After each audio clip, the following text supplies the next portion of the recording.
Welcome to commerce multiverse. हम कर रहे हैं अपना मैनेजमेंट अकाउंटिंग का सब्जेक्ट, जिसके अंदर हम पढ़ रहे हैं आपका बजटरी कंट्रोल। तो जो बजटरी कंट्रोल था उसको जो हमने जो थ्योरी वाला पार्ट था वो हमने से पहले वाले वीडियो में देख लिया था, है ना। उसकी मीनिंग वगैरह, एडवांटेजेस वगैरह, वो सब हमने देख लिया थे। आज हम उसके प्रैक्टिकल क्वेश्चन शुरू करेंगे, जिसमें हम देखेंगे पहले आपके कि बजट कितने टाइप से बनते हैं, है ना। पहले हम बजट के टाइप्स देखेंगे। तो जो बजट के टाइप्स हैं आपके, उन्हें हम 4 बेसिस पे आपका डिवाइड कर सकते हैं, है ना। 4 बेस मतलब 3 बेस पे हम कर सकते हैं। एक तो आपका मास्टर बजट होता है, ठीक है। तो 3 बेसिस के ऊपर हमको आपका डिवाइड कर सकते हैं। पहला आपको होता है कैपेसिटी वाइज़, दूसरा होता है फंक्शन वाइज़, तीसरा आपका होता है पीरियड वाइज़। इसमें जो आपका सबसे मेन है वो आपका है आपका फ्लेक्सिबल बजट और आपका फंक्शन वाइज़ बजट। कैसे, जैसे आपका जो कैपेसिटी वाइज़ बजट है, उसमें क्या करते हैं, बजट बनाते हैं अपनी प्रोडक्शन कैपेसिटी को लेकर कि हम कितना ज़्यादा प्रोडक्शन कर सकते हैं, कितनी हमारी कैपेसिटी है ना। जैसे 100% हमारी कैपेसिटी है, तो 100 का हम 70% यूज़ कर रहे हैं, 80% यूज़ कर रहे हैं, या फुल कैपेसिटी पे हैं या हाफ कैपेसिटी पे हैं, इस तरीके से। इसके अंदर 2 आ जाते हैं आपके, फिक्स्ड बजट और आपका फ्लेक्सिबल बजट, ठीक है। इसमें से भी जो आपका फ्लेक्सिबल बजट है ना, हम पढ़ेंगे सबको बारी-बारी, लेकिन जो आपका जो आपका फिक्स बजट है, उसकी कोई प्रैक्टिकल क्वेश्चन आपके नहीं है, है ना। मतलब प्रैक्टिकली उसकी क्वेश्चन है नहीं, क्योंकि प्रैक्टिकल लाइफ में फिक्स बजट जैसा कुछ होता आपका नहीं है ज़्यादातर, ठीक है। होता भी है तो कुछ सर्विस सेक्टर के अंदर आपका होता है ये, क्योंकि इसके अंदर कुछ असम्पशन हम ऐसे लेते हैं, कुछ एसेंशियल ऐसे होते हैं जो रियल लाइफ में होना काफ़ी ज़्यादा मुश्किल होता है, वो हम पढ़ेंगे अभी आगे। फिर जो इसके अंदर मेन आपका आता है, जिसके ऊपर क्वेश्चन बनते हैं काफ़ी ज़्यादा, वो आपका होता है फ्लेक्सिबल बजट, ठीक है। फ्लेक्सिबल बजट आपका मेन है, इसके अंदर काफ़ी सारे क्वेश्चन आपके आते हैं, है ना। ये भी हम पढ़ेंगे। आज का जो हमारा वीडियो रहेगी उसमें हम ये दोनों चीज़ पढ़ने वाले हैं, आपका फिक्स्ड बजट और फ्लेक्सिबल बजट। फिर आपका होता है function wise budget. Function wise जो बजट होते हैं, उनमें क्या करते हैं, जो भी एक ऑर्गेनाइजेशन है, बिजनेस है, उसमें जितनी भी एक्टिविटीज़ होती हैं, है ना, जितने भी फंक्शन होते हैं, हर एक्टिविटी, हर फंक्शन का एक अलग बजट हम बनाते हैं। जैसे सेल्स का बजट हमने अलग से बना दिया, है ना, कि इतनी हमारी बजटेड सेल है। प्रोडक्शन का बजट अलग से बना दिया हमने आपका, डायरेक्ट मटेरियल का अलग से बजट बना दिया, ठीक है। कॉस्ट ऑफ गुड सोल्ड का अलग से हमने बजट बना दिया। काफ़ी सारे फंक्शन होते हैं, हर फंक्शन का हम अलग से एक बजट बनाते हैं, तो वो आपका फंक्शनल बजट के अंदर आ जाता है, ठीक। फिर आपको होता है मास्टर बजट। अब मास्टर बजट अपने आप में कोई ऐसा कोई अलग चीज़ नहीं है कि कोई अलग चीज़ में है, कोई अलग इसमें मेथड वगैरह है। ये क्या होता है, सिंपल आपको जो आपके फंक्शन बजट है, जो फ्लेक्सिबल बजट है, इन सबको हमने कंबाइन करके एक बजट बना दिया, तो वो आपका होता है मास्टर बजट। मतलब जैसे एग्जांपल के लिए आपके पास फंक्शन बजट है, तो फंक्शन बजट में आपके पास सेल्स का है बजट, प्रोडक्शन का बजट है ना, और डायरेक्ट मटेरियल का बजट है, डायरेक्ट लेबर का बजट है। तो इन सबको जो हमने ऐड कर दिया, ठीक है, इन सबको हम ऐड कर देंगे आपका एक शीट के अंदर बनाएंगे, जैसे आपकी कॉस्ट शीट होती है, जिसे हम बजटेड कॉस्ट शीट भी कहते हैं आपका, ठीक है। वैसा कुछ बनाते हैं। तो जब हम सारे फंक्शन को एक साथ लिखते हैं, मतलब सारे बजट्स को जो एक साथ लिखते हैं, तो वो आपको मास्टर बजट हो जाता है, ठीक है। जितनी बजट है वो सारे उसके अंदर आ जाते हैं, जो जो इंपॉर्टेंट होंगे आपके, ठीक। और जो आपका पीरियड वाइज बजट है, मतलब जो पीरियड के बेस पे हम बजट बनाते हैं, उसके अंदर भी कोई प्रैक्टिकल क्वेश्चन आपका ऐसे है नहीं, ठीक है ना। खाली बस क्या है कि टाइम पीरियड के हिसाब से उसमें टाइम पीरियड आपका डिफाइन किया हुआ है। जैसे लॉन्ग टर्म आपका हो जाता है ना, 2 साल से ऊपर का जो होता है वो आपका लॉन्ग टर्म बजट होते हैं ज़्यादातर, ठीक है। फिर शॉर्ट टर्म बजट आपके हो जाते हैं, है ना, 1 से 2 साल के बीच वाले जो बजट होते हैं वो आपके शॉर्ट टर्म बजट हो जाते हैं। फिर आपके करंट बजट आ जाते हैं, जो आपके मिनिमम 1 साल तक के होते हैं, 1 साल के अंदर होते हैं, कुछ मंथ के, कुछ क्वार्टर के होते हैं, या कुछ मंथ के होते हैं, जो 1 साल के अंदर कवर होते हैं, वो फिर करंट बजट हो जाते हैं, ठीक है। तो जो सबसे मेन बजट्स आपके हैं वो 2 ही होंगे आपके, एक आपका फ्लेक्सिबल बजट और एक आपका फंक्शन वाइज बजट। ये 2 बजट हैं जो आपको मेन समझना है प्रैक्टिकल क्वेश्चन के पॉइंट ऑफ व्यू से, है ना। बाकी बाकी जो है वो आपके थ्योरी पार्ट है उनका बस खाली। तो आज जो हम शुरू करेंगे आपका फिक्स्ड बजट और फ्लेक्सिबल बजट। इसकी जो पीडीएफ होंगी वो आपको जो टेलीग्राम चैनल पे मिल जाएगी। जो टेलीग्राम चैनल होगा उसकी जो लिंक है वो कमेंट सेक्शन में मिल जाएगी, और अगर टेलीग्राम चैनल ज्वाइन करना है तो उसका क्यूआर स्कैन आपको स्टार्टिंग में दिया हुआ है वीडियो के।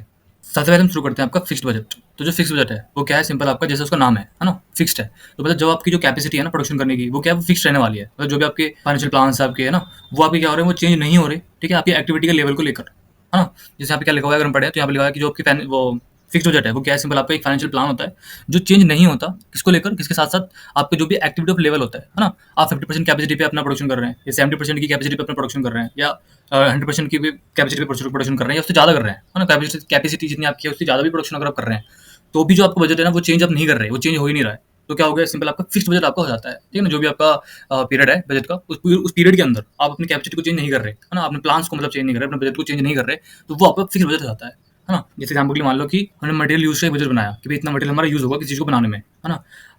अब हमने अपनी कैपेसिटी थोड़ी सी बढ़ा दी, मान लो एग्जाम्पल के लिए कि भाई हम पहले सिर्फ 70% पे काम कर रहे थे, मतलब प्रोडक्शन कर रहे थे, अब हम 80% पे आ गए। लेकिन हमने अपनी जो यूसेज है मटेरियल का, उसका बजट उतना ही रखा जितना हमने पहले पहले रखा था। जितना हमने 70% पे रखा था उतना 80% पे भी रखा हुआ है। तो यहाँ पे क्या हुआ, हमारा जो प्लान था, फाइनेंशियल प्लान कह लो आप, ये जो भी आपका बजट था वो आपने चेंज नहीं करा, तो वो आपका फिक्स बजट हो जाता है ना। सिंपल जो बजट आपका चेंज नहीं होता, जो भी आपका स्पेसिफिक टाइम पीरियड उसके अंदर अंदर, तो वो आपका फिक्स बजट हो जाता है। और फिक्स बजट के लिए कुछ आपके एसेंशियल कंडीशन होनी चाहिए, तभी आप जो फिक्स बजट है उसको मतलब अप्लाई होता है वो, ठीक। जैसे क्या कि जो भी आपका बिजनेस होगा ना वो कैसा होगा, उसका नेचर नॉट सीजनल, मतलब जो आपका बिजनेस होगा वो फिक्स नेचर का होगा, ठीक है। वो ऐसे नहीं होगा कि सीजन के साथ साथ चेंज हो रहा है ना। जैसे क्लोथ्स का हो जाता है आपका, सीजन के साथ चेंज हो जाता है, या फ्रूट्स का बिजनेस के साथ चेंज हो जाता है, मतलब सीजन के साथ चेंज हो जाता है, ठीक। और भी काफ़ी सारे आपके बिजनेस होते हैं, जो बिजनेस काफ़ी ज़्यादा चेंज होता है, डायनामिक बिजनेस होता है, वहाँ पर फिक्स बजट काम का आपका नहीं होता, ठीक है। फिक्स बजट वहीं बनेगा जहाँ पे आपका जो बिजनेस है वो सीजनल नेचर का नहीं है। फिर दूसरी जो कंडीशन हो जाती है वो आती है आपकी जो फैक्टर्स हैं, एक्सटर्नल फैक्टर्स हैं, वो आपके बिजनेस के ऊपर इंपैक्ट नहीं डाल रहे हैं, है ना। क्योंकि अगर कोई बाहर का कोई भी फैक्टर है वो आपके बिजनेस के ऊपर इंपैक्ट ही नहीं डालेगा, तो आपको चेंज करने की जरूरत ही नहीं पड़ेगी कुछ भी, है ना। तो अगर आपका बिजनेस ऐसा है जहाँ पर काफ़ी सारी कंडीशन, काफ़ी सारे फैक्टर हैं जो बाहर के वो इंपैक्ट डालते हैं, तो वहाँ पर फिक्स बजट हमको नहीं बनाना होता, ठीक है। फिक्स बजट वहीं बनेगा जहाँ पर एक्सटर्नल फैक्टर्स का कोई भी इंपैक्ट नहीं है। थर्ड कंडीशन है कि जो आपकी डिमांड है वो कैसी होनी चाहिए, वो स्टेबल एंड सर्टेन होनी चाहिए। डिमांड में बहुत ज़्यादा फ्लक्चुएशंस नहीं होनी चाहिए। जो आपकी डिमांड है वो फिक्स्ड होनी चाहिए, स्टेबल होनी चाहिए। जो आपको ऑर्डर रिसीव हो रहे हैं, सॉरी, जो आपको ऑर्डर रिसीव हो रहा है या जो आप ऑर्डर की सप्लाई कर रहे हैं वो भी रेगुलर बेसिस पे हो रही है। फिफ्थ कंडीशन आपकी हो जाती है कि जो आपका वो है सिंपल सा, जो आपका मार्केट है वो डोमेस्टिक मार्केट है आपका, है ना, इंटरनेशनल लेवल पे नहीं है आपका मार्केट, डोमेस्टिक लेवल पर है। तो उतनी ज़्यादा फ्लक्चुएशन आपको झेलनी नहीं पड़ेगी, उसको उतनी ज़्यादा फ्लक्चुएशन फेस करने की जरूरत आपको नहीं पड़ती है। और साथ साथ जो आपका एक्सपोर्ट हो रहा है, मान लो एग्जाम्पल के लिए अगर आप एक्सपोर्ट कर भी रहे हैं सर्विसेज का, ठीक है, क्योंकि ये चीज़ जो होती है ना फिक्स्ड बजट वाला ज़्यादातर सर्विस सेक्टर में बनता है, ठीक है, क्योंकि वहाँ पर ज़्यादा चीज़ें फिक्स्ड रहती है। तो अगर आप किसी सर्विस का एक्सपोर्ट कर भी रहे हैं तो वो रेगुलर बेसिस की आपकी होनी चाहिए, है ना, उसमें काफ़ी ज़्यादा फ्लक्चुएशन नहीं होना चाहिए। तो वहाँ पे भी आप क्या कर सकते हैं, फिक्स बजट बना सकते हैं। फिर किसी भी स्पेशल जो लेबर है, मटेरियल की आपको जरूरत नहीं है ना, जो भी आपके पास लेबर है, मटेरियल है, उनसे अपना काम चला रहे हैं, है ना। आपको अपनी एक्टिविटी के साथ साथ न्यू न्यू तरीके की, न्यू टेक्नोलॉजी की जरूरत नहीं पड़ रही है, या न्यू न्यू लेबर की जरूरत नहीं पड़ रही है, किसी स्पेशल लेबर की जरूरत नहीं पड़ रही है, तो वहाँ भी आपका फिक्स रहेगी हर चीज़, ठीक है। फिर आपको जो सप्लाई है, मतलब इनपुट्स है, जो आपको रॉ मटेरियल वगैरह है, वो कैसे हैं, वो भी उनकी भी सप्लाई आपको रेगुलर मिल रही है ना, ऐसे नहीं कभी कम मिल रही है, कभी ज़्यादा मिल रही है, वो रेगुलर बेसिस पर अगर आपको मिल रही है तो आप फिक्स बजट अपना बना सकते हैं, ठीक है। साथ ही जो मार्केट है उसके अंदर क्या है, उसके अंदर आपकी जो है प्राइस स्टेबिलिटी काफ़ी ज़्यादा है ना, प्राइसेस में भी काफ़ी ज़्यादा चेंजेस नहीं हो रहे हैं। तो वहाँ भी हम क्या कर सकते हैं, अपना फिक्स बजट को बना सकते हैं। तो ये कुछ कंडीशन होती है आपकी फिक्स बजट को अप्लाई करने के लिए, कि अगर आपको फिक्स बजट बनाना है तो ये कुछ कंडीशन होनी चाहिए, ठीक है। अब जो भी रियल लाइफ होती है ना, उसमें ये सारी कंडीशन होना काफ़ी मुश्किल है। अगर आप देखेंगे लगभग सारी कंडीशन ऐसी होती हैं जो रियल लाइफ में चेंज होती ही होती हैं आपकी, है ना, सारी चीज़ें फिक्स नेचर की नहीं होती है, ठीक। तो इसलिए जो आपका फिक्स बजट है उसके प्रैक्टिकल क्वेश्चंस पे इतना ज़्यादा फोकस नहीं रखा गया, क्योंकि होना ही काफ़ी मुश्किल है। ये चीज़ रियल लाइफ में काफ़ी मुश्किल होती है, क्योंकि सारी कंडीशन फुलफिल होना एकदम लगभग आप कह सकते हैं कि इम्पॉसिबल नाम मतलब के लेवल की ही होती है, ठीक है। लेकिन फिर भी जो फिक्स बजट है वो बनाए जाते हैं आपके, किसी सर्विस सेक्टर जो होता है आपका ज़्यादातर, उसमें कुछ कुछ सर्विसेज ऐसी होती है जहाँ पे बन जाता है, और उसके लिए हमें जो है इसके प्रैक्टिकल क्वेश्चन करने की जरूरत नहीं है। सेकंड आपका आता है फ्लेक्सिबल बजट। अब जो फ्लेक्सिबल बजट है वो क्या हो गया, सिंपल आपका जो आपका फिक्स बजट है उसका एकदम अपोजिट हो गया, ठीक। कि जो आपका फ्लेक्सिबल बजट है उसमें क्या करते हैं, हम डिफरेंस को रिकॉग्नाइज करते हैं। किसमें डिफरेंस को रिकॉग्नाइज करते हैं, फिक्स्ड, सेमी वेरिएबल और वेरिएबल कॉस्ट, ठीक है। जो आपका फिक्स बजट है उसमें तो सब चीज़ हमारे लिए फिक्स ही है ना। जब सब चीज़ हमारे लिए उसमें फिक्स है तो कॉस्ट भी हमारे लिए उसमें फिक्स ही होने वाली है। ऐसा तो नहीं कोई कॉस्ट हमारे लिए वेरिएबल कॉस्ट होगी, कोई कॉस्ट हमारे लिए फिक्स्ड कॉस्ट है, या कोई कॉस्ट हमारे लिए सेमी वेरिएबल कॉस्ट है ना। ये सारी कॉस्ट आप पढ़ चुके होंगे अपनी कॉस्ट अकाउंटिंग में, ना। फिक्स मतलब जो किसी टाइम पीरियड के अंदर हम अपनी जो हमारी कॉस्ट है वो फिक्स है, उसमें चेंज नहीं कर सकते, ठीक है। वेरिएबल जो हमारे प्रोडक्शन के साथ साथ चेंज होती है, जो हमारे लेवल के साथ प्रोडक्शन का जो लेवल है उसके साथ साथ चेंज होती है। और सेम वेरिएबल जो आपका हाफ क्या होती है, फिक्स्ड होती है, और हाफ आपका वेरिएबल होती है। तो ये सब चीज़ आपने पढ़ी होगी ऑलरेडी। तो क्योंकि वहाँ पर मैं मेरी हर चीज़ फिक्स थी आपकी फिक्स बजट के अंदर, तो कोई चीज़ मैं कोई चीज़ मैं चेंज ही नहीं कर पा रहा, मतलब कोई सी भी कॉस्ट को मैं चेंज ही नहीं कर पा रहा था। तो इसलिए सारी ही कॉस्ट मेरे लिए फिक्स्ड के बराबर थी, ठीक है। पर यहाँ पर फ्लेक्सिबल बजट है मेरा, जो मेरा कॉस्ट है वो क्या क्या होती है, वो चेंज होगी किसके साथ साथ, मेरी जो लेवल ऑफ एक्टिविटी है उसके साथ साथ, ठीक है। मैं अभी 50% पे अपना काम कर रहा हूँ, प्रोडक्शन कर रहा हूँ, तो मेरी जो कॉस्ट आ रही है वो कुछ और आ रही होगी। 70% पे के कैपेसिटी पे काम करूँगा तो कुछ और कॉस्ट आएगी। 100% की कैपेसिटी पे अगर मैं काम करूँगा तो मेरी कुछ और कॉस्ट आ सकती है, ठीक है। तो इसलिए जो आपको फ्लेक्सिबल बजट होता है इसमें हमें डिफरेंस देखना होता है कि भाई फिक्स्ड कॉस्ट कितनी आ रही है मेरी, सेमी वेरिएबल कॉस्ट कितनी आ रही है, और वेरिएबल कॉस्ट मेरी कितनी आ रही है, ठीक है। तो फ्लेक्सिबल बजट क्या हो गया, जो मैं अपने बिजनेस को चेंज करता हूँ, मतलब मेरी अपनी जो लेवल ऑफ एक्टिविटी को मैं चेंज कर रहा हूँ उसके साथ साथ मेरी कॉस्ट भी चेंज हो रही है, ठीक है। तो वो फ्लेक्सिबल बजट आ जाता है। तो यहाँ पे हमें फिक्स्ड, सेमी वेरिएबल और वेरिएबल कॉस्ट, इन तीनों में ही हमें डिफरेंस देखना होता है। मतलब तीनों ही हमें क्या करनी पड़ती है, मेजर करनी पड़ती है आपकी। बेसिकली एक छोटा सा जो है एग्जांपल टाइप का एक प्रैक्टिकल प्रॉब्लम है, ठीक है ना, वो हम देख लेते हैं। इसके जो प्रैक्टिकल प्रॉब्लम्स है ना, वो आपकी जो आईसीआई का मॉड्यूल है इंटर का क्वेश्चन मैनेजमेंट अकाउंटिंग का, वहाँ से एग्जांपल आपको लिया गया है, ठीक है। तो यहाँ पे आपके पास एक डिपार्टमेंट है, जो एक कंपनी है आपके पास एक्स, ठीक है। तो यहाँ पे क्या हो रहा है, जो डिपार्टमेंट है, ठीक है, उन्होंने अपना एक बजट बनाया है एग्जाम्पल के लिए, या अभी वो जो अपना 80% कैपेसिटी पे अपना काम कर रहे हैं, जितनी भी उनकी नॉर्मल कैपेसिटी है उसका वो 80% यूज़ कर रहे हैं, और उस पर उनकी सेल कितनी है, सेल उनकी 6 लाख है ना। 80% कैपेसिटी पे 6 लाख की वो अपनी सेल कर रहे हैं, ठीक है। अब यहाँ पे कुछ एक्सपेंसेस आपको दिए गए हैं, जैसे आपके एडमिनिस्ट्रेशन कॉस्ट दी गई है, ठीक है, और ऑफिस सैलरी दी हुई है, आपकी जनरल एक्सपेंसेस दिए हुए हैं, डेप्रिसिएशन और रेंट दिया हुआ है, ठीक है, ये सारी चीज़ यहाँ पे दी हुई है। फिर सेलिंग कॉस्ट दी हुई है, सेलिंग कॉस्ट के अंदर आपको क्या दिया हुआ है, सैलरी दी हुई है ना, ट्रैवलिंग एक्सपेंसेस दिए हुए हैं, जो कि आपको परसेंटेज की फॉर्म में दिए हुए हैं, ठीक है ना, कितना 8% ऑफ सेल्स, यानी जो भी सेल्स है आपकी, ठीक, 80% के लेवल पे जो सेल्स है उसका 8% आपको यहाँ पे क्या लेना है, सैलरी कॉस्ट लेनी है, ठीक है। सेम आपका जो ट्रैवलिंग है उसका 2% ऑफ सेल्स, सेल्स का 2% लेना है, यानी 6 लाख का 2% लेना है। सेल्स ऑफिस की जो एक्सपेंसेस है वो, और कुछ आपके जनरल एक्सपेंसेस हैं, ठीक है, वो सब आपको यहाँ पे दिए हुए हैं। उसके बाद आपको कुछ डिस्ट्रीब्यूशन कॉस्ट दी हुई है, वेजेस दिए हुए हैं जो आपकी 15,000 है टोटल, ठीक है, रेंट दिया हुआ 1% ऑफ सेल्स, और आपके पास अदर एक्सपेंसेस दिए हुए हैं जो आपके 4% है ऑफ सेल्स। हमें ये करना है, प्रिपेयर करना है आपका फ्लेक्सिबल बजट, मतलब flexible administration, selling and cost distribution budget, ठीक है। यानी हमें सेलिंग डिस्ट्रीब्यूशन और एडमिनिस्ट्रेशन कॉस्ट, इन दोनों का एक बजट हमें यहाँ पे बनाना है, ठीक है। कितने परसेंट के लेवल पर, जो हम ऑपरेट कर रहे हैं आपके 90% के ऊपर, 100% के ऊपर, और 110 के परसेंट के ऊपर, मतलब ठीक है। अभी हम 80 के ऊपर अपना ऑपरेट कर रहे हैं, तो हमें इतनी इतनी कॉस्ट आपकी आ रही है, जो हमें ऊपर दिया हुआ है आपको एग्जाम्पल में, ठीक है। अगर हम 90 पे करेंगे तो हमारी क्या क्या कॉस्ट होनी चाहिए, मतलब क्या होगा, एक बजट बनाना, बजट में ये सब बताते हैं ना, कितना हमारा खर्चा आ सकता है ना, कितना हमारा इनकम आ सकती है। तो अगर 90% पे कैपेसिटी पे अपना ऑपरेट करते हैं तो कितना कितना हमारा एक्सपेंस आ सकता है, एडमिनिस्ट्रेशन एक्सपेंस और सेलिंग डिस्ट्रीब्यूशन कॉस्ट कितनी कितनी हमारी आ सकती है, तो वो हमें बनाना है, ठीक। 100% पे तो वो हमें बनाना है, और 110% पे हम अपना काम कर रहे हैं, मतलब कैपेसिटी हमारी काम करने की, यानी कि हमारी जो फुल कैपेसिटी है उससे भी ज़्यादा अगर हम ऑपरेट करें तो हमारी कितनी कॉस्ट आ सकती है, उसका क्या बजट होगा, वो हमें यहाँ पे बनाना है। तो क्वेश्चन करने से पहले मैंने सिंपल क्या बताया था, जो हमारा फ्लेक्सिबल बजट होता है उसमें हमें 3 कॉस्ट आपकी आइडेंटिफाई पहले करनी होती है ना, कि भाई कौन सी कॉस्ट मेरी फिक्स नेचर की है वो पहले आइडेंटिफाई करनी है, कौन सी मेरी फ्लेक्सिबल मतलब सॉरी कौन सी मेरी सेमी वेरिएबल नेचर की है और कौन सी मेरी वेरिएबल नेचर की है। ठीक है, ये तीनों चीज़ें मुझे क्या करनी है, अपनी आइडेंटिफाई करनी है पहले। ये आपका एक फ्लेक्सिबल बजट का फॉर्मेट है ना, सिंपल फॉर्मेट क्या है, सिंपल ऐसा कुछ रिजिड नहीं है कि आपको फॉर्मेट सेम बनाना है ना, पर इजी जो भी आपको टैबलेट फॉर्म में जिस तरीके से आप जितना इजी बना सकते हैं, जितना अच्छा प्रेजेंटेशन आपकी हो सकती है वैसा आपको प्रेजेंट करना है। ठीक, सबसे पहले हम क्या करेंगे, हम अपने 4 कॉलम्स बना लेते हैं, आपके 80% का, 90% का, 100 एंड 110% का। ये 4 हमारी अलग कैपेसिटीज हो गई। ठीक है, अभी प्रेजेंट में हम 80% पे है, जो हमें सारी इन्फॉर्मेशन ऑलरेडी दी हुई है ऊपर। ठीक है, जो हमारे क्वेश्चन के अंदर सारी इन्फॉर्मेशन दी हुई थी वो 80% की थी, तो हमने सारी जो इन्फॉर्मेशन वो आपकी लिख ली। ठीक है, अभी आप ये 3 कॉलम को ना देखें, सिर्फ 80% वाले को देखेंगे अगर, तो जो ऊपर इन्फॉर्मेशन थी वही हमने यहाँ पे लिखी है। जैसे 80% पे आपकी कितनी सेल्स है, सेल्स हमारी 6 लाख थी, तो वो हमने यहाँ पे लिख दी। ठीक है, फिर तीनों कॉस्ट को हमने अलग अलग दिखा दिया, आपको ये एडमिनिस्ट्रेशन कॉस्ट होगी, यहाँ पे सेलिंग कॉस्ट होगी, और आपका डिस्ट्रीब्यूशन कॉस्ट जो है वो यहाँ पे हमने अलग से तीनों तीनों जो कॉस्ट है वो दिखा दिया। अब सिंपल से क्या करना, जो कॉस्ट दी हुई थी पहले तो उसको पूरा सिंपल 80% वाली चाहिए तो आप सिंपल लिख देंगे, है ना, जो दिया हुआ क्वेश्चन में सिंपल से हम लिख देंगे। जैसे आपका ऑफिस एंड सैलरी का जो एक्सपेंस था वो हमने यहाँ पे लिख दिया 90,000 था। जनरल एक्सपेंस कितना था, 2% ऑफ सेल्स, जो सेल्स है उसका 2% था, सेल्स का 2%, 6 लाख का 2% निकाला हमने तो 12,000 आ गया। ठीक है, डेप्रिसिएशन दिया होता आपको, जो दिया था डेप्रिसिएशन वो हमने यहाँ पे डाल दिया। ठीक है, रेंट एंड जो आपका अलग एक्सपेंस थे वो हमने यहाँ पे आपके लिख दिए। तो ये आपकी टोटल एडमिशन कॉस्ट यहाँ पे आ जाती है 80% के लेवल पे, जो कि इतनी आपकी होती है। सेम सेलिंग के साथ भी हमने करा, सैलरी कितनी थी आपकी 8% ऑफ सेल्स, तो 8% ऑफ सेल्स हमने निकाल दिया, 6 लाख 8% निकाल दिया। फिर ट्रैवलिंग एक्सपेंसेस निकाल दिया, सेल्स ऑफिस एक्सपेंसेस निकाल दिया। तो ये तो काफी सिंपल चीज़ है, जो क्वेश्चन में दिया हुआ वैसे वैसे करके हमने सारी चीज़ यहाँ पे निकाल दिया आपकी। ठीक है, तो 80% पे जो हमारी टोटल कॉस्ट आती है वो कितनी आती है आपकी 2,35,250 हमारी क्या आती है, 80% पे टोटल कॉस्ट हमारी आती है। ठीक है, अब हमें क्या करना है, अब हमें सबसे पहले 90% पे बनाना है। अब 90% पे हमारी कितनी सेल होनी चाहिए पहले हमें वो निकालना पड़ेगा। हाँ, कि अगर हम 80% पे थे तो हम इतना सेल्स हमने बजट बनाया था, तो अब 90% पे कितना होगा। तो आप सिंपल से क्या करेंगे कि 6 लाख जो है वो आपको कितना 80% के इक्वल है ना, सिंपल जो परसेंटेज निकालने का बस सिंपल सा फॉर्मेट है, कुछ नहीं आपका, कि भाई जो 6 लाख है वो 80% के इक्वल है, तो इसका 90% कितना होगा। तो सिंपल हम क्या करेंगे, 6 lakh divide by 80 multiply by 90 हम आपका कर देंगे, तो आपको क्या आ जाएगा 6,75,000 आपका आ जाएगा। सेम आप 100% के साथ भी कर सकते हैं और सेम 110% के साथ भी कर सकते हैं। इससे हमारी निकल जाती है कि भाई जो इतने इतने परसेंटेज पे मेरी सेल्स होनी चाहिए वो कितनी होनी चाहिए, है ना। ये हम कैसे निकालते हैं, सिंपल सा परसेंटेज का काम है, क्योंकि 6 लाख जो है वो किसके इक्वल है, वो 80 के इक्वल है। तो अगर 6 लाख 80 के इक्वल है तो हम क्या करते हैं 6 लाख डिवाइड बाई 80। ठीक है, मल्टीप्लाई कितना आपका, जितना आपको निकालना है। अगर आप 100 करेंगे तो 100% हो जाएगा, 90 करेंगे तो 90% हो जाएगा। जितना आप जितने जितने परसेंट मल्टीप्लाई करेंगे उतना परसेंट हमें निकल जाएगी वो। ठीक है, 100% का उतना परसेंट निकल जाता है वो। इतना सिंपल तो कैलकुलेशन आपको आती होगी परसेंटेज का सारा कुछ। ठीक है, तो हमने निकाल लिया भाई। ठीक है, कि भाई जो हमारी सेल्स है वो 90% पे इतनी होगी, 100% पे इतनी सेल्स होनी चाहिए हमारी, और 110% पे हमारी इतनी सेल्स होनी चाहिए, है ना। क्या कहा था मैंने कि भाई जो 6 लाख है, ठीक है, 6 लाख डिवाइड बाय कितना आपका 80%, ये सिंपल 80 लिख दो आप इसको, है ना, और 80 के बाद मल्टीप्लाई कर दो आप इसको किसी 90 के साथ। ठीक है, तो ये आपको क्या निकल जाएगी, ये आपकी निकल जाएगी भाई 90% पे मेरी कितनी सेल्स होनी चाहिए। ठीक है, इस तरीके से आप निकाल सकते हैं अपने इस चीज़ को। अब सिंपल से हमें क्या करना है, मैंने आपको बताया कि भाई पहले वो आइडेंटिफाई करो कि कौन सी मेरी कॉस्ट फिक्स नेचर की है, कौन सी वेरिएबल नेचर की है। ठीक है, जैसे यहाँ पे क्या कहा हुआ सैलरी है, तो सैलरी जो होती है ज़्यादातर आपकी फिक्स नेचर की होती है ना। तो जो नाम 90,000 की मैं सैलरी दे रहा था 80% पे, अब जो भी मेरे फिक्स नेचर की कॉस्ट होती है वो मैं कितनी भी कैपेसिटी अपनी बढ़ा लूँ या घटा लूँ, फिक्स नेचर की जो कॉस्ट है वो तो फिक्स रहने वाली है मेरी, सिंपल। ठीक है, तो जो सैलरी मेरी यहाँ पे 90,000 थी वो यहाँ भी 90,000 रहेगी, 100% भी 90,000 रहेगी, रेशियो 10% पे भी 90,000 ही रहने वाली है। तो फिक्स नेचर की कॉस्ट आपकी सिंपल क्या होगी, ये सिंपल यहाँ पे आपकी आ गई। ठीक है, जनरल जो एक्सपेंसेस है, अब उसको ठीक से तो बताया नहीं कि भाई वो फिक्स्ड है क्या है, तो हमें साफ से दिख रहा है कि वो तो 2% ऑफ सेल्स है। अब वो 2% ऑफ सेल्स का मतलब वेरिएबल कॉस्ट है, और वेरिएबल कॉस्ट क्या होती है हमारे हमेशा आपकी चेंज होती है ना। 2% ऑफ सेल्स, तो सेल्स क्या 6 लाख का 2% 12,000 आया था आपका, अब 6,75,000 हो गया, उसका 2% लिख देना है सिंपल, है ना। ये तो वेरिएबल कॉस्ट है, जो दिया हुआ है सिंपल वो देख के लिख देना है। ठीक है, 100% पे कितना आ जाएगा 2% ऑफ 7,50,000 का हो गया। ठीक, फिर 110% पे कितना हो जाएगा, जो 8,25,000 है उसका 2%। ठीक, काफ़ी सिंपल चीज़ें हैं। ये आपकी होगी वेरिएबल कॉस्ट। ठीक है, फिर डेप्रिसिएशन जो आपकी फिक्स नेचर का ही होता है ज़्यादातर। ठीक है, तो इसलिए यहाँ पे सेम फिक्स्ड आपका आ गया। फिर रेंट एंड रेट्स आपको फिक्स नेचर के दिए हुए हैं, यहाँ पे कुछ अलग से निकाला गया, तो हम फिक्स्ड को मान के चलते हैं कि रेंट वगैरह भी हमारा फिक्स्ड ही होता है।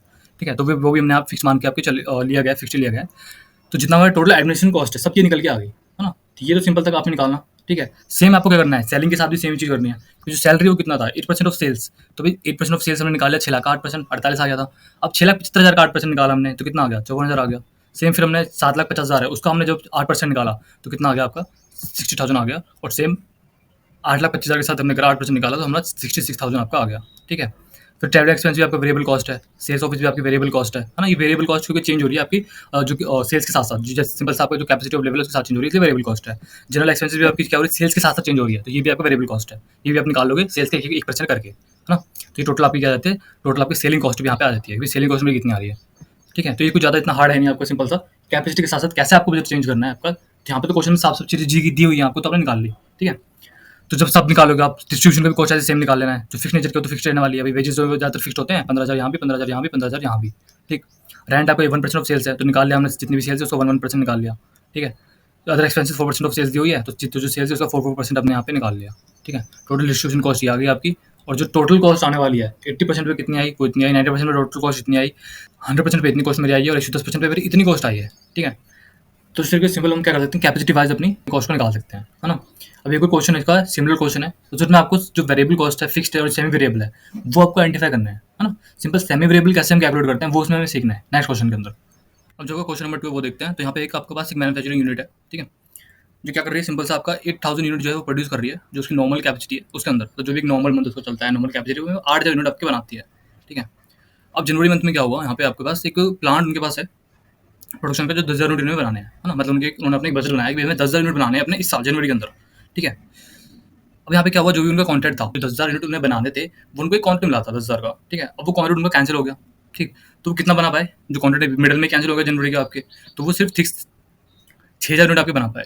जो आपका इंडायरेक्ट मैन्युफैक्चरिंग कॉस्ट है, वो जो प्लान की गई थी, कैलकुलेट मॉनिटर की गई थी मशीन शॉप के अंदर, ठीक है। जो भी एक फोरमैन था वो इन सब चीज़ों को कर रहा था, एक फोरमैन जो आपका होता है, सुपरवाइजर हम कहते हैं, वो इन सब चीज़ों को देख रहा था। अगर जो भी हमारी इंडायरेक्ट कॉस्ट, मैन्युफैक्चरिंग कॉस्ट है, अगर वो कम आती है जितना हमारा बजटेड प्रोविजन है उससे, है ना। सिंपल क्या कि जो एक हमारे पास हमने फॉर्मूला रखा हुआ है, उसको हमने ये कहा हुआ है कि हम उसको 10% का कमीशन देंगे एक तरीके से, ठीक है। 10% का सेविंग करो, 10% का उससे कमीशन देंगे। कब, अगर हमारी जो भी इंडायरेक्ट कॉस्ट है, जो भी हमारी बजटेड वाली कॉस्ट हमने बनाई है ना, मैन्युफैक्चरिंग कॉस्ट जो हमारी है बजटेड वाली, उससे कम कॉस्ट अगर हमारी आती है, तो हम इसको क्या देंगे, हम इसको बोनस देंगे 10% का। ये हमने कहा है अपने फोरमैन को, ठीक है। अब फोरमैन क्या बोलता है, फोरमैन बोलता है कि भाई उसका एक बोनस है जो कितने का है, 88.5 रुपीज़ का बोनस है, वो उसको चाहिए, वो उसकी डिमांड कर रहा है कि भाई जनवरी के मंथ में हमने क्या करा, 6,000 की हमने यूनिट बनाई है, ठीक है। तो उसके लिए मेरे को चाहिए बोनस, क्योंकि हमारी जो कॉस्ट है वो कम आई है, ऐसा उनका कहना है, जो आपके फोरमैन है उनका। तो वो अपना 88.5% का क्या लेना है, कमीशन लेने यहाँ पे आ गए हैं, ठीक है, मांग रहे हैं। अब जो वर्क मैनेजर हमारा है, ठीक है, वो क्या करता है, वो यहाँ पे कहता है कि भाई जो हमारा एक जो कॉन्ट्रैक्ट था वो तुम्हारा कंप्लीट हुआ ही नहीं, जो कॉस्ट है वो तुम्हारा क्या हुआ, कंप्लीट हुआ ही नहीं, तो इन्हें बोनस क्यों हमें देना है ना। बोनस की कोई मतलब ही नहीं बनता, जो हमारा कॉन्ट्रैक्ट था वही फुलफिल नहीं हुआ, ठीक है। तो हमें क्या करना है, हमें यहाँ पे कुछ फिगर्स दी हुई है नीचे, ये कुछ फिगर्स दी हुई है। अब हमें ये बताना है यहाँ पे कि जो आपके पास फोरमैन था, ठीक है, कमीशन है 10% का जो बोनस है, क्या वो बोनस उसको बनता है, एप्लीकेबल है, देना या नहीं है, वो हमें आपका क्या करना है यहाँ पे डिसाइड करना है, ठीक है, कि हमें उसे बोनस देना चाहिए कि नहीं देना चाहिए। तो वो हम कैसे डिसाइड करेंगे, जो हमने प्रोविजन में ऊपर लिखा था, अगर हमारा बजटेड जो कॉस्ट है ना, मतलब जो हमारी बजटेड कॉस्ट है वो ज़्यादा है, और जो हमारी एक्चुअल कॉस्ट है अगर वो कम आती है बजट से, जो बजट कॉस्ट है उससे कम आती है, तो क्या होगा, हम उसे बोनस देंगे, ठीक है, ऐसा हमने ऊपर लिखा हुआ था। तो अगर ऐसा एक्चुअल में हुआ है तो हम उसे बोनस देंगे, और एक्चुअल में नहीं हुआ तो उसे हम बोनस नहीं देंगे, ठीक है। तो यहाँ पे हमें जो कोई दिया हुआ है वो क्या दिया हुआ है, जो हमारे इंडायरेक्ट मैन्युफैक्चरिंग कॉस्ट है वो हमें दी हुई है, सैलरी दी हुई है, इंडायरेक्ट लेबर दी हुई है, मटेरियल दिया हुआ है, पावर वगैरह दी हुई है, ये सारी अलग अलग कॉस्ट में दी हुई है, ठीक है ना। अब यहाँ पे क्या हुआ है, जो हमारा एक्सपेंसेस है फॉर अ नॉर्मल मंथ, ठीक है, नॉर्मल मंथ मतलब कब, जो हम जब हम 8,000 यूनिट बना रहे हैं, फिर नॉर्मल मंथ में कितने यूनिट बनाते हैं, 8,000 यूनिट बनाते हैं। तो जब हम 8,000 यूनिट बना रहे हैं, तो ये इतनी इतनी कॉस्ट में लगती है, ठीक है। ये हमारा प्लान फॉर जनवरी, कि जनवरी के लिए हमने जो प्लानिंग की थी, यानी कितना प्लानिंग की थी, हम 10,000 यूनिट के लिए प्लानिंग की थी। तो जो 10,000 यूनिट है उसके अंदर हमारी क्या क्या कॉस्ट आनी चाहिए, उसके लिए जो हमने बजट बनाया था ये वो है, ठीक। और ये हमारा एक्चुअल इन कॉस्ट, यानी कि जो हमारे एक्चुअल यूनिट प्रोड्यूस हो पाए हैं उनकी ये एक्चुअल कॉस्ट है, ठीक। कितना, 6,000 यूनिट हमने बनाए थे एक्चुअल में अपने, जो 6,000 यूनिट हमने बनाए हैं उनकी जो एक्चुअल कॉस्ट है वो इतनी आई है, ठीक है। अब उसने क्या करा, जो हमारा फोरमैन था, जिसको हमने कहा था हम आपको 10% की बोनस देंगे अगर हमारी कॉस्ट बजटेड कॉस्ट से कम आती है तब, ठीक है। तो उन्होंने क्या देखा, उन्होंने देखा कि भाई ये हमारा बजट कौन सा है, ये वाला 10,000 वाला, ये रहा हमारा बजट है जो कितना है 5,000 कुछ है, तो ये हमारा एक्चुअल है, ठीक है, जो कितना आ रहा है 4,000 कुछ समथिंग आ रहा है, तो ये तो कम आ रहा है। उन्होंने सिर्फ ये चीज़ देखी कि भाई 10,000 यूनिट से, मतलब जो मेरा 10,000 यूनिट पे जो मेरी प्लानिंग वाली कॉस्ट है वो बजट कॉस्ट है वो ज़्यादा आ रही है, और जो एक्चुअल में कॉस्ट है वो तो कम आई है। तो इस हिसाब से हमें क्या मिलना चाहिए, बोनस मिलना चाहिए, ठीक है।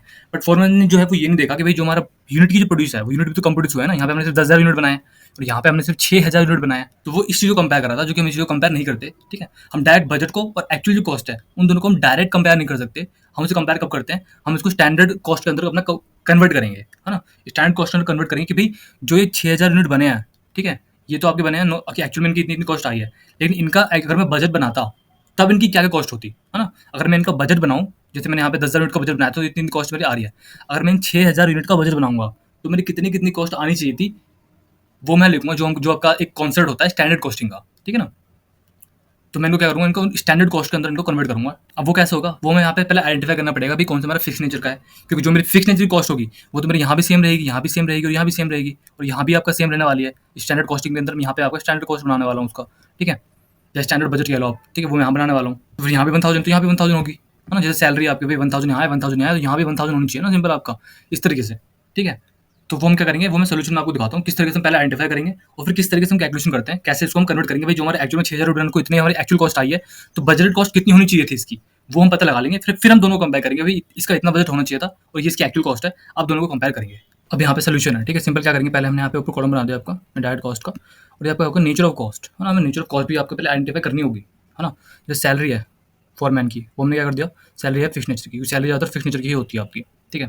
इनडायरेक्ट लेबर है, उसके बारे में अलग से कुछ चीज़ नहीं कही है, जैसे पहले क्वेश्चन में बोली थी आपको कि 1% ऑफ सेल्स, 2% ऑफ सेल्स, वैसे यहाँ पे कुछ नहीं बोला है, ठीक है। तो यहाँ पे हम इसे क्या मानेंगे, वेरिएबल मानेंगे, क्योंकि जो इनडायरेक्ट लेबर है, तो लेबर तुम्हारी जो कैपेसिटी के साथ चेंज करनी पड़ेगी ना हमें, इतना प्रोडक्शन कर रहे हैं तो इतनी लेबर लग रही है, जितना ज़्यादा प्रोडक्शन करेंगे उतनी ज़्यादा लेबर लगेगी, तो वेरिएबल नेचर का हो गया, ठीक है। मटेरियल भी वेरिएबल नेचर का है, और जितना ज़्यादा बनाएंगे उतना मटेरियल जरूरत पड़ेगी। रिपेयर मेंटेनेंस को यहाँ पे क्या माना गया, यहाँ पे इनको उसको सेमी वेरिएबल माना गया है ना, क्यों, क्योंकि भाई मेंटेनेंस जो है उसका एक फिक्स्ड पोर्शन होता है, एक फिक्स अमाउंट होता है जो आपको मंथली बेसिस पर या एनुअल बेसिस पे आपको पे करनी पड़ती है, ठीक है। साथ साथ उसमें कुछ टूट फूट हो जाए किसी मशीन के अंदर या किसी के अंदर, तो एक्स्ट्रा खर्चा भी हमारा आ जाता है ना?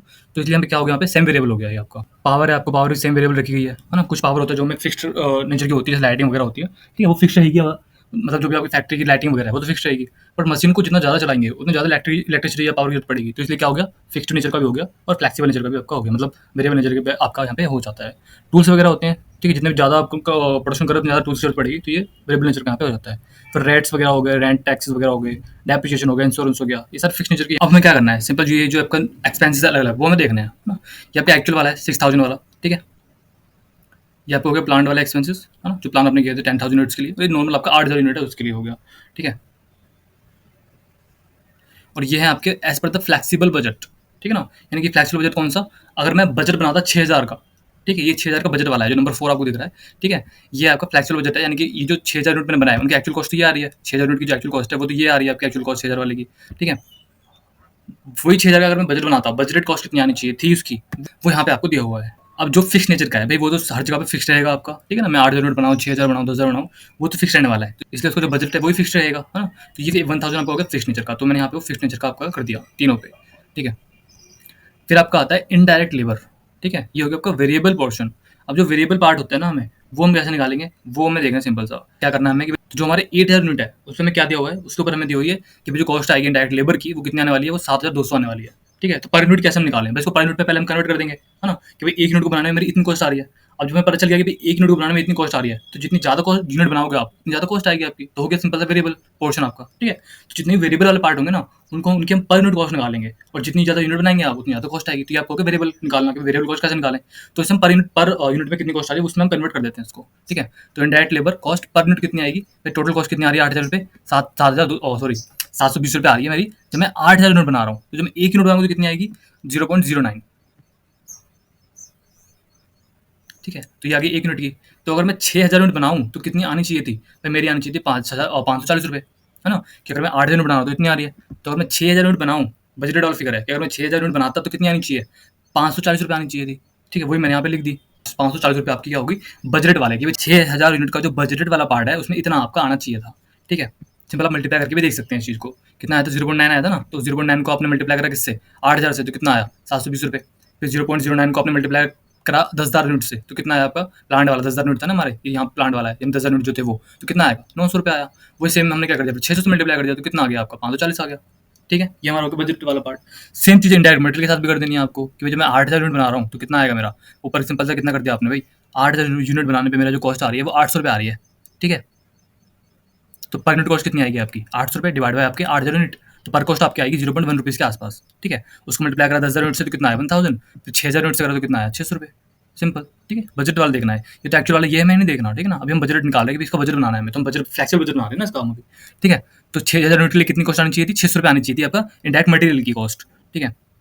तो इस तरीके से हम वेरिएबल वाला पार्ट आपको निकाल सकते हैं, काफ़ी ईजी है, बस पर जो आपकी पर यूनिट कॉस्ट है वो निकाल लो और फिर जितने यूनिट बनाए उसके हिसाब से मल्टीप्लाई कर दो, ठीक है। अब आ गया आपका सेमी वेरिएबल वाला पार्ट, ठीक है। ये थोड़ा सा आपको मतलब यही मेन है, ठीक है, मेन कह लो, आपको इसको ये सीखना जरूरी है। तो जो सेमी वेरिएबल है वो कैसे निकालना है, उसके अंदर दोनों चीज़ें आपकी फिक्स वाला पार्ट भी है और वेरिएबल वाला पार्ट भी है, ठीक है। दोनों में देखना है कि भाई फिक्स वाला पार्ट भी है और वेरिएबल वाला पार्ट भी है इसके अंदर, तो वो कैसे निकालें। तो हम दोनों को अलग करेंगे, जो फिक्स वाली कॉस्ट है उसे अलग करेंगे और जो वेरिएबल वाला पार्ट है उसको हम अलग करेंगे, ठीक है। कैसे अलग करते हैं वो देख लेते हैं। जैसे मान लो आपको किसी निकालने रिपेयर मेंटेनेंस के निकालने हैं, तो उसके लिए हम सिंपल से क्या करेंगे, इस फॉर्मूले का यूज़ करेंगे, है ना। ये जो फॉर्मूला है आपका इसका हम यूज़ करेंगे, क्योंकि हमें वेरिएबल पार्ट निकालना है। तो वेरिएबल का मतलब क्या होता है, अभी जितना आपका चेंज आ रहा है ना, कि जो भी आपका कॉस्ट है वो कैसे कैसे चेंज हो रही है आपके लेवल ऑफ प्रोडक्शन के साथ साथ, है ना। तो सिंपल जो फॉर्मूला है वो क्या है आपका, चेंज इन एक्सपेंस लेवल, ठीक है। जो आपका एक्सपेंस लेवल में चेंज आया वो डिवाइड बाय चेंज इन आपका जो यूनिट है वो, है ना। जैसे कैसे, सिंपल जैसे हमने ऊपर क्वेश्चन में देखा आपका कि भाई मेरे जो 8000 की यूनिट है, ठीक है, उसमें मेरी कितनी कॉस्ट आ रही है, उसमें मेरी 600 की कॉस्ट आ रही है, ठीक। अब जो मेरी 10,000 यूनिट थी, ये जो मेरा 10,000 वाला पार्ट है ना, ये तो जो मेरा 10,000 वाला पार्ट है, ठीक है, इसमें मेरी कितनी यूनिट आ रही है इस पे मेरे पे 650 की कॉस्ट आ रही है, सॉरी 650 की कॉस्ट आ रही है, ठीक है? तो मुझे दोनों में चेंज देखना है। जो वेरिएबल पार्ट है वो तो चेंज ही होता है ना एक तरह से, कॉस्ट में कितना चेंज आ रहा है, हाँ, मेरे यूनिट के साथ-साथ, ठीक है? तो इस फॉर्मूले का यूज़ करके हम क्या निकाल सकते हैं, अपना वेरिएबल वाला पार्ट निकाल सकते हैं। सिंपल से हम देख सकते हैं कि भाई जब मैं अपनी 8000 यूनिट बना रहा था, तो मेरी कॉस्ट जो थी वो कितनी थी? 8000 यूनिट पे मेरी जो कॉस्ट आ रही है वो 600 आ रही थी, ठीक है? और जब मैं 10,000 यूनिट पे जा रहा हूँ, तो मेरी कॉस्ट कितनी आ रही है? 6050 का मैंने बजट बनाया था। तो कितने का डिफरेंस आ रहा है? जो कॉस्ट में डिफरेंस आ रहा है वो 50 का आ रहा है, और यूनिट में कितना चेंज हो गया? पहले मैं 8000 बना रहा था, अब मैं 10,000 यूनिट बना रहा हूँ। तो 2000 यूनिट का जो चेंज है वो किसमें आ गया मेरे? यूनिट्स में आ गया। तो सिंपल सी वही चीज़ हमने यहाँ पे करी है, ठीक है ना? तो 50 हो गया वो आपका, और 2000 का चेंज आया किसमें? लेवल ऑफ आउटपुट में आया, ठीक है? तो वही हमने यहाँ पे किया आपका, ठीक है? चेंज इन एक्सपेंस में कितना आया भाई? पहले मेरा 600 का एक्सपेंस आ रहा था, अब मेरा 650 का एक्सपेंस आ रहा है। तो चेंज इन एक्सपेंस कितने का हुआ? ₹50 का हुआ, डिवाइड बाय कितना आपका? चेंज इन आउटपुट लेवल, जो आपका आउटपुट लेवल उसमें कितना चेंज आया? पहले 8 यूनिट बना रहा था, अब मैं अपने 10,000 यूनिट बना रहा हूँ, तो पॉजिटिव चेंज आ रहा है दोनों में, ठीक है? तो 50 डिवाइड बाय 2000 जब आप करेंगे तो 0.025 आपकी क्या हो जाएगी? पर यूनिट कॉस्ट आ जाएगी, है ना? कि अगर मैं एक एक्स्ट्रा यूनिट बना रहा हूँ अपनी, ठीक है? तो क्या आ रहा है मेरा वो मेरी वेरिएबल कॉस्ट आ रही है। अब मुझे मेरी वेरिएबल कॉस्ट पता चल गई कि भाई जो मेरी वेरिएबल कॉस्ट है वो कितना आ रहा है, कि 8000 से 10,000 में जा रहा हूँ, तो मेरी वेरिएबल कॉस्ट कितनी आ रही है वो मुझे पता चल गई यहाँ पे। तो मैं क्या करूँगा, सिंपल सा अपना वेरिएबल वाली जो कॉस्ट है उसे अलग कर लूँगा, और जो मेरी फिक्स्ड वाली कॉस्ट है उसे मैं अलग कर लूँगा, है ना? कैसे? आपको पता है कि भाई पर यूनिट जो वेरिएबल कॉस्ट है वो 0.025 आ रही है, तो उसको मल्टीप्लाई कर दो 8000 यूनिट से, तो वेरिएबल कॉस्ट कितनी आ जाएगी आपकी? ₹200 आपकी वेरिएबल कॉस्ट हो गई, ठीक है? अब वो 8000 यूनिट पे मेरी जो टोटल कॉस्ट आ रही थी वो 600 आ रही थी, और 600 में से 200 अगर मेरी वेरिएबल कॉस्ट है, तो फिक्स वाला पार्ट कितना हो गया मेरा? जो फिक्स मेरी रिपेयर मेंटेनेंस की कॉस्ट आएगी वो ₹400 हो गई, है ना? तो इस तरह से मुझे ये पता चलेगा कि भाई जो मेरा फिक्स वाला पार्ट है ना वो ₹400 है, और जो मेरी वेरिएबल कॉस्ट है वो 200 है। अब सेम चीज़ मुझे क्या करनी है? 6000 यूनिट के लिए करनी है। मतलब जो मैं बजट बना रहा हूँ ना आपका, ये फ्लेक्सिबल बजट जो बना रहा हूँ मैं 6000 यूनिट का लिए, उसमें मेरी कितनी कॉस्ट आनी चाहिए थी वो मुझे कैलकुलेट करनी है, ठीक है? तो मेरी रिपेयर मेंटेनेंस की कॉस्ट ये होगी, सेम वेरिएबल है, ठीक है? तो मुझे क्या देखना है, देखो इसके अंदर ₹400 का तो फिक्स्ड पार्ट है, इसके अंदर 400 तो मेरी फिक्स्ड पार्ट है, वो मुझे ऑलरेडी पता है। तो 400 तो आएगी आपकी कॉस्ट, लेकिन वेरिएबल कॉस्ट कितनी मैं ऐड करूँ, वो मुझे यहाँ पे पता लगाना है। तो सिंपल सी बात है ना, देखो आपकी जो वेरिएबल कॉस्ट है वो कितनी आई थी? 0.025, तो 0.025 को आप 6000 से मल्टीप्लाई कर दो, ठीक है? तो आपका आएगा 150, तो 150 आपकी वेरिएबल कॉस्ट हो गई, और जो फिक्स वाला पार्ट है वो तो सेम रहेगा ना आपका, 10,000 यूनिट पे भी सेम रहेगा ₹400, यहाँ भी ₹400 रहेगा आपका, ठीक है? और यहाँ पे जो 8000 यूनिट था यहाँ भी 400 था वो चीज़, ठीक है? तो फिक्स वाला पार्ट तो 400 रहने वाला है, और वेरिएबल पार्ट आपने निकाल लिया, है ना? 6000 यूनिट मल्टीप्लाई कर दिया आपने किसका? 0.025 जो कि पर यूनिट वेरिएबल कॉस्ट है ना? तो आपकी वेरिएबल कॉस्ट कितना आ गई? 150, और 400 आपकी फिक्स कॉस्ट, टोटल कितना हो गया आपका? 550 आपकी क्या हो गई? 6000 यूनिट पे मेरी रिपेयर मेंटेनेंस की सेमी वेरिएबल कॉस्ट आपके यहाँ पे निकल जाती है, ठीक है?